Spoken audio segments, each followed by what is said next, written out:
Perkenalkan, nama saya Helvas Septinar, dosen program studi Sains Lingkungan, Fakultas Sains Teknologi, Universitas PGRI Palembang. Spesialisasi saya adalah ekologi lahan basah. Ekologi lahan basah adalah mata kuliah yang dengan bobot 2 SKS dan mata kuliah ini merupakan mata kuliah wajib. Sebelum membahas mata kuliah, pada awal perkuliahan biasa saya lakukan untuk memberikan penjelasan tentang kontrak kuliah dan RPS agar mahasiswa paham apa saja kegiatan yang akan dilakukan selama perkuliahan dalam 1 semester ini. Seperti sebagaimana sistem pembelajaran yang akan dilakukan, sistem penilaian, baik penilaian kehadiran, tugas, TS, dan UAS selama 1 semester, dan apa saja pokok-pokok bahasannya.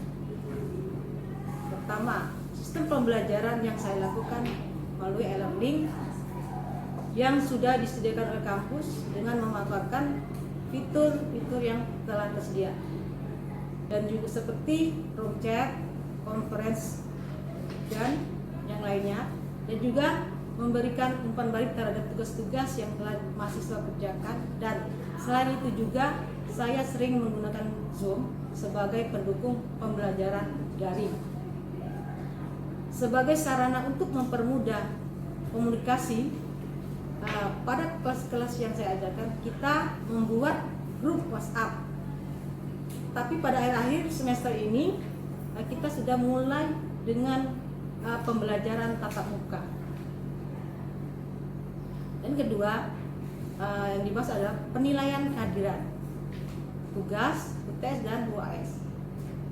Kehadiran di sini lebih kecil penilaiannya yang saya lakukan, tapi bagi saya kehadiran mahasiswa pada saat pembelajaran sangat penting, karena dengan kehadiran sedikit banyak mereka akan lebih memahami materi yang mereka terima. Tugas saya nilai lebih tinggi karena di sini saya menuntut mahasiswa untuk mandiri, kreatif, dan inovatif dalam menyelesaikan tugas mereka seperti yang dicanangkan sekarang adalah kampus merdeka. Mahasiswa mendapatkan kebebasan untuk berkreasi, menyelesaikan tugas-tugas mereka. Tugas mata kuliah saya berikan setelah setengah semester, karena sistem yang saya lakukan adalah awal semester hingga tengah semester pemberian materi teori dengan menyampaikan informasi, diskusi, dan tanya jawab. Dan untuk UTS dan UAS diberikan kuis berupa studi kasus. Dan yang ketiga, akan saya lanjutkan dengan pembahasan tentang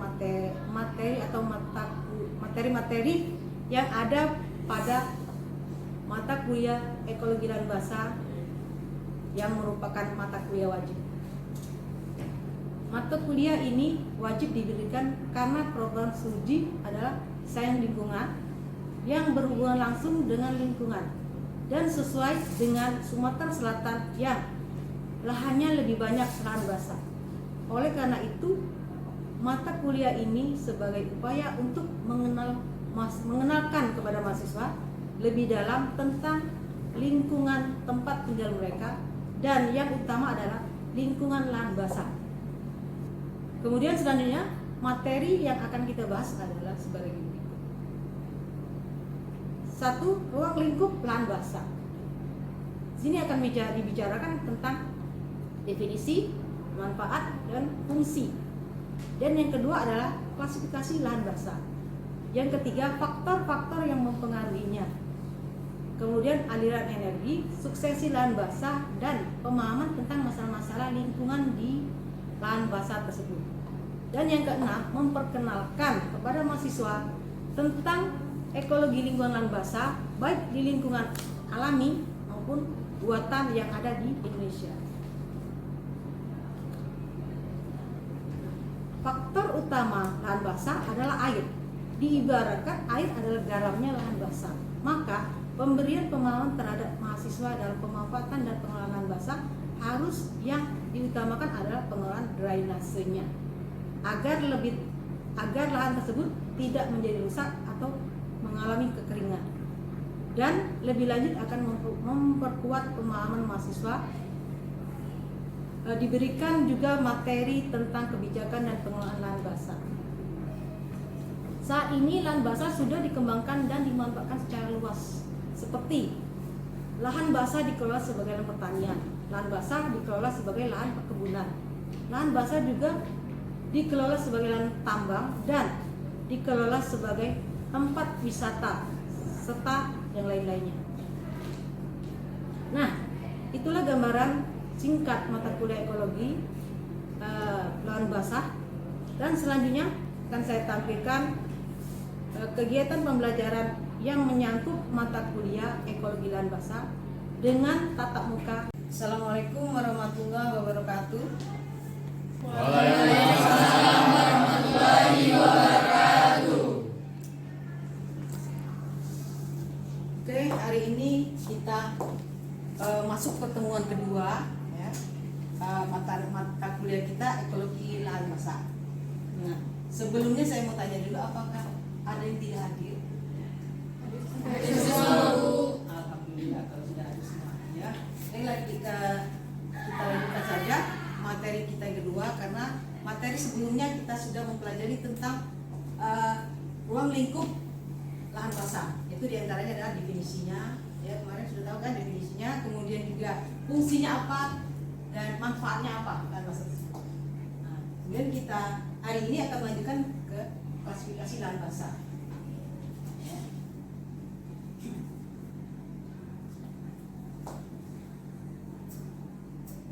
Nah, secara umum lahan basah itu atau rawa dia diklasifikasikan menjadi dua secara umum. Nah, itu rawa pasang surut dan rawa lebak ya. Rawa pasang surut itu dia berada di pantai, dekat pantai atau di muara. Sedangkan kalau rawa lebak atau rawa pedalaman dia berada jauh lahan itu dari pasang surut. Berarti dia jauh dari pantai atau laut. Itu untuk klasifikasi lahan basah secara umum. Nah, sekarang kita lihat lagi klasifikasi lahan basah juga. Dan nah, ini yang kedua, lahan basah diklasifikasikan berdasarkan hidrotopografi. Apa hidrotopografi? Hidro apa? Air. Topografi bentuk muka bumi, tinggi rendah. Jadi ini dia diklasifikasikan berdasarkan tinggi air, ketinggian air pada lahan tersebut ya. Nah, ini kita lihat ada pada ini dibagi menjadi 4 kategori. Pertama dia kategori A. Untuk kategori A, bahwa lahan itu terluapi air pasang pada saat musim hujan dan musim kemarau. Berarti dia berada di dekat pantai ya. Nah, kemudian dia terluapi atau dipasang air atau ditutupi oleh air ya 4 sampai 5 kali dalam satu siklus purnama. Nah, jadi dalam satu siklus purnama kan, kalau purnama itu biasanya katanya tanggal 14 gitu ya. Nah, jadi tanggal 1 sampai 14 itu dia terluapi 4 kali sampai 5 kali dalam satu pasang purnama di musim hujan dan musim kemarau. Jadi letak elevasi lahan itu di bawah tinggi rata-rata pasang ya. Nah, kemudian yang kedua, yang B atau kategori D. Nah, rawa ini hanya terluapi pada saat pasang di musim kemarau, musim hujan ya, bukan kemarau. Nah, artinya dia berada di mana? Dia terluapi pada musim kemarau, berarti dia berada airnya itu berada di atas rata-rata elevasi di musim kemarau tadi ya. Nah, kemudian dia juga sama untuk di musim hujan terluapi ya, atau lahan itu basah pada saat 5 sampai 4 kali pada satu siklus purnama. Oke, itu yang kedua. Dan yang ketiga, ini kategori C. Nah, kategori C ini dia artinya lahannya ini lebih jauh lagi, lebih jauh dari pantai. Dia terluapi pada saat pasang. Dia kadang-kadang terluapi, kadang tidak. Kemudian dia berada tinggi di kategori A dan B, ya, artinya lebih tinggi lagi. Nah, muka air kedalamannya di 50 cm di permukaan lahan. Jadi ada di permukaan lahannya dia ada 50 cm. Nah, itu untuk kategori yang ketiga. Di kategori yang keempat, nah ini lahan rawa juga yang cukup tinggi sehingga sama sekali tidak dapat diluapi pasang. Artinya di sini dia merupakan hatri, ya. Kemudian permukaan air tanah merupakan umumnya lebih dari 50 cm dari permukaan lahan, ya. Nah, itu untuk kategori lahan pasang surut yang terbagi atas 4 kategori. Nah, dari yang saya menjelaskan ini, ada tidak yang bisa menjelaskan sedikit saja sesuai dengan yang kalian tema? Nah, ya, silakan.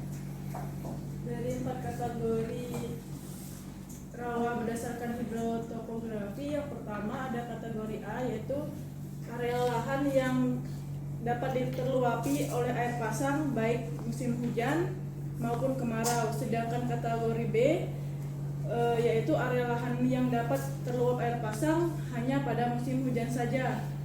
Untuk kategori C itu lahan rawa yang tidak dapat terluapi atau terluapi kadang-kadang saja, jaraknya agak jauh dari laut atau pantai. Sedangkan yang C, lahan rawa yang cukup tinggi hingga sama sekali tidak bisa terjangkau oleh air pasang atau bisa disebut lahan kering. Nah, itu artinya kata ini cukup, ya. Jadi cukup banget katanya, ada yang memahami. Nah, mudah-mudahan yang lain juga bisa memahaminya. Kemudian kita lanjutkan lagi ke nah ini gambarannya, ya. Nah, tadi yang saya bilang tadi, ini gambarannya. Ini pasang surut rendah muka air. Ini pada masa musim kemarau. Ini musim hujan. Nah, ini pasang tingginya ini musim hujan, ini musim kemarau. Pasang tingginya, ini pasang rendah. Nah, inilah kategori A itu berada di sini. Kenapa dia terluapi oleh air? Ini pada saat musim kemarau dia ini, kemudian pada masa pasang musim hujan ada di sini. Jadi dia wajar terluapi, ya, karena dia berada di bawah. Kemudian yang kedua, kategori B. Nah, di sini lahan ini ya. Ini permukaan lahannya. Jadi hanya dia terluapi pada saat musim kemarau saja, musim hujan saja. Ini. Karena dia berada di atas ini. Kemudian ketiga, dia berada di sini. Artinya itu tadi yang dikatakan kadang-kadang dia terluapi, kadang-kadang tidak. Nah, kemudian yang ini memang dasarnya ini sudah sangat jauh dari sini. Dan dia tidak terluapi sama sekali. Yang biasa juga disebut dengan lahan kering. Nah, itu ini gambarannya. Kata itu irisan, ya. Kalau kita motong bolu itu, kalau dia lapis-lapis itu ternyata, nah itu tidak irisan. Nah, ini ketiga, ya, pembagian rawa atau klasifikasi rawa lebak berdasarkan hidrotopografi juga. Tadi lahan pasang surut, ya. Nah, sekarang yang lebaknya. Nah, kalau yang lebak ada 3. Lebak pematang. Lebak pematang ini adalah rawa lebak dengan genangan relatif dangkal. Dia 50 cm, artinya setengah meter. Kemudian, nah dia berada di tanggul, ya, berada pada tanggul. Kemudian yang kedua,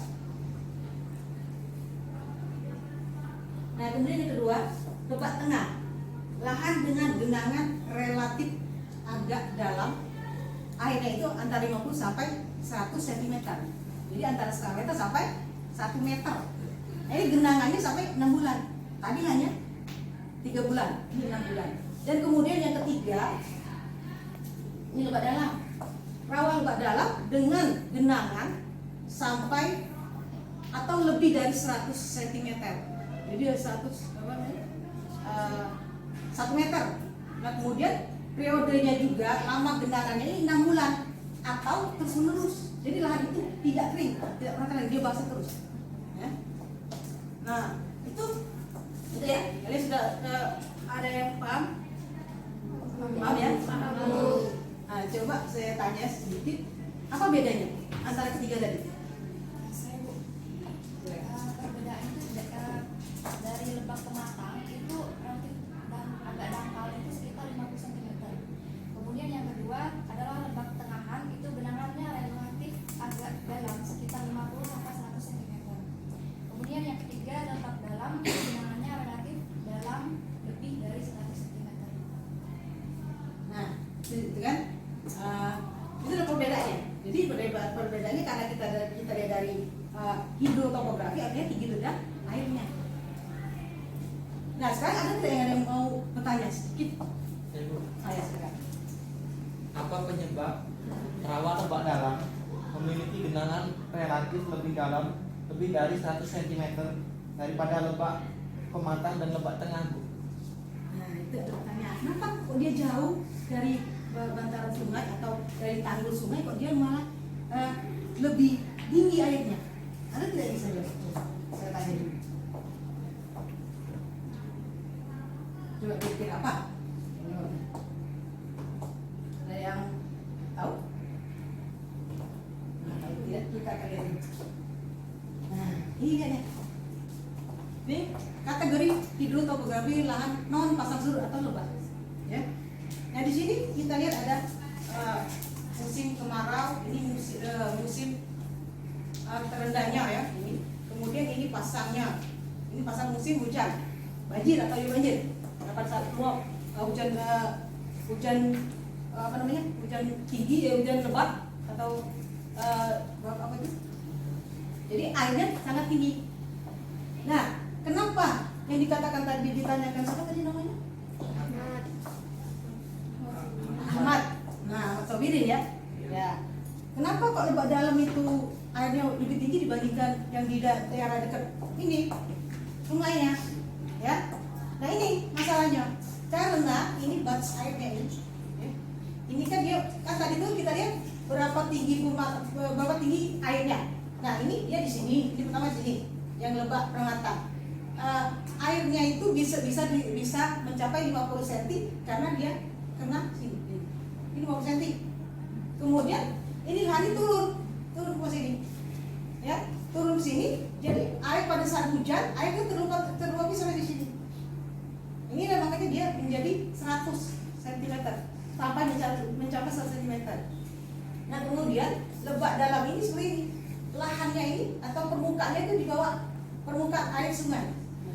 Nah kalau kita lihat guys, nah, inilah yang menyebabkan dia menjadi airnya lebih tinggi dibandingkan lebak yang tengah dan lebak dangkal. Walaupun dia berada jauh dari sungai, tapi permukaannya atau dasarnya ini berada di bawah air, rata-rata air levelnya.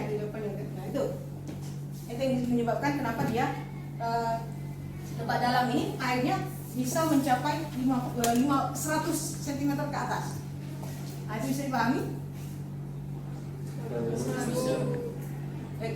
Nah kalau sudah pahami, kita akan lihat lagi yang ke ini pembagian zona lahan rawa, lahan rawa atau lahan basah. Jadi ada 3 zona. Ya. Pertama dia zonanya di rawa pasang surut.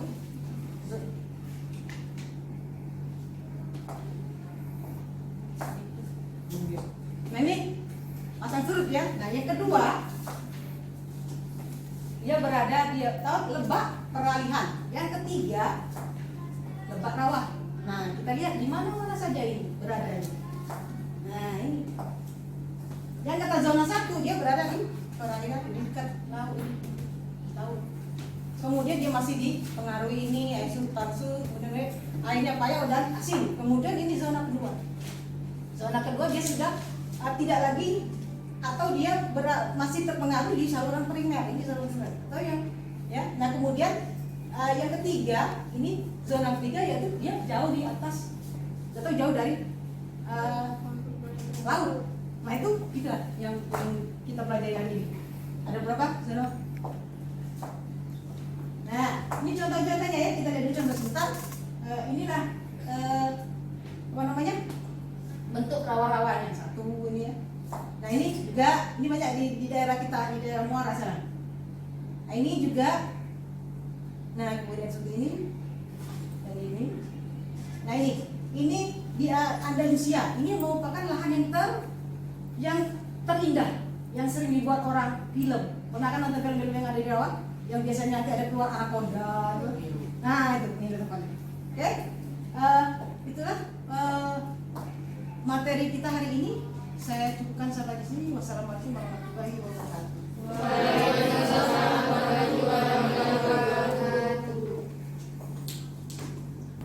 Itulah tadi salah satu contoh proses belajar mengajar yang saya lakukan.